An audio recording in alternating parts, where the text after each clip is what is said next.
یسوع مسیح کے بابرکت اور عظیم نام میں آپ سب کی سلامتی ہو۔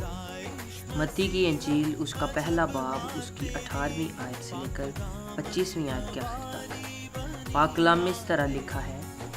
اب یسوع مسیح کی پیدائش اس طرح ہوئی کہ جب اس کی ماں مریم کی منگنی یوسف کے ساتھ ہو گئی تو ان کے اکٹھے ہونے سے پہلے روح القدس کی قدرت سے حاملہ پائی گئی۔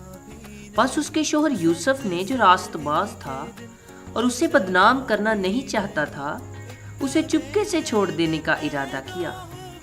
وہ ان باتوں کو سوچ ہی رہا تھا کہ خداوند کے فرشتے نے اسے خواب میں دکھائی دے کر کہا، اے یوسف ابن داؤد، اپنی بیوی مریم کو اپنے ہاں لے آنے سے نہ ڈر، کیونکہ جو اس کے پیٹ میں ہے وہ روح القدس کی قدرت سے ہے۔ اس کے بیٹا ہوگا اور تو اس کا نام یسوع رکھنا، کیونکہ وہی اپنے لوگوں کو ان کے گناہوں سے نجات دے گا۔ یہ سب کچھ اس لیے ہوا کہ جو خداوند نے نبی کی معرفت کہا تھا وہ پورا ہو، کہ دیکھو ایک کنواری حاملہ ہوگی اور بیٹا جنے گی اور اس کا نام ایمانویل رکھیں گے، جس کا ترجمہ ہے خدا ہمارے ساتھ۔